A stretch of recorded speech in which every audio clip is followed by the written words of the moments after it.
bakarken, bir yandan Yemen'e bakarken, bir yandan Lübnan'a bakarken, bir yandan Suriye'ye bakarken, elhasıl bütün mazlum coğrafyalara, mücadelenin olduğu coğrafyalara, Allah adına, İslam adına kavganın olduğu coğrafyalara bakarken, aynı zamanda biz o aynada kendimizi ne kadar görüyoruz onu da bilmemiz lazım, onu da anlamamız lazım. Allah-u Teala'nın bu Subhanellezi ile başlayan bu taltifi dahi Filistin için, Mescid-i Aksa için, Kudüs için bizim oranın murattabı olmamız gerektiğini bilmemize yetecekti, artacaktı bile. Sen değil misin Davut ve oğlunu sihirbazlıkla suçlayan?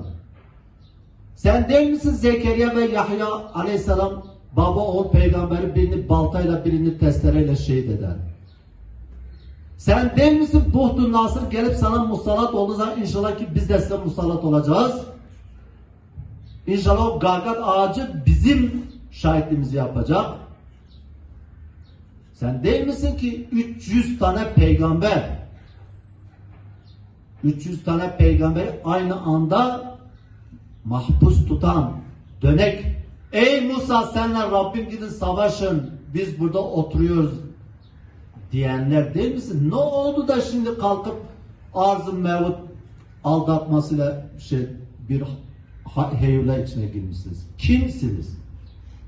Yani bizim ilk önce Gazze'liler gibi dünyaya bunu anlatmamız lazım. Bunu anlatabilmemiz lazım. Değerli kardeşler, Süleyman Tapınağı tamamen bir uydurmadır. Tarihin hiçbir dönemde Süleyman Tapınağı diye bir tapınak yoktur, inşa edilmemiştir. Peygamber Aleyhisselatü Vesselam'ın sahih sünnetiyle, hadisiyle sabittir ki yeryüzünün ilk mescidi Mescid-ül Haram'dır. Ve Mescid-ül Haram'ın yeryüzündeki konumu tam Arş-ı Ala'daki Beytül Mamur'un konumudur. Arş'ta Beytül Mamur'un etrafında melekler tavaf ederken tam onun coğrafik olarak yeryüzündeki iz düşümünde müminler Beytül Haram'ı tavaf ediyorlar. İlk insan ve peygamber Hazreti Adem'den beri varız. Özel olarak ey Muhammed Mustafa Aleyhisselatü Vesselam, biz senin ümmetini diğer ümmetlere şahit kıldık, seni de ümmetine şahit kıldık bağlamında biz 1400 yıldır varız. Siz yenisiniz.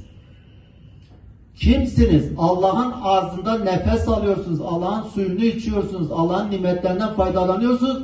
Utanmadan, haya etmeden kalkıp Allah'ın nimetleri üzerinden zulmünüzle, katlinizle, vahşetinizle, silahlarınızla, kimyasallarınızla, kibrinizle, gururunuzla bizi terbiye etmeye ve bizi imha etmeye çalışıyorsunuz. Yani bir dur demek lazım. Ya bu bağlamda bunu öncelikle bizim o kavramsal sorunu aşmamız lazım. Bizim bilinç sorununu aşmamız lazım.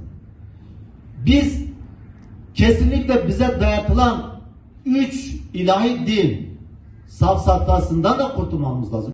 Bizim burada Hazreti Ömer'den başlayan Selahaddin Eyyubi ile birlikte gönlümüzü ferahlatan ve Sultan Abdülhamid'le bir izzete dönüşen bir Kudüs meselemiz vardır. Bir Kudüs davamız vardır. Bir Kudüs sevdamız vardır.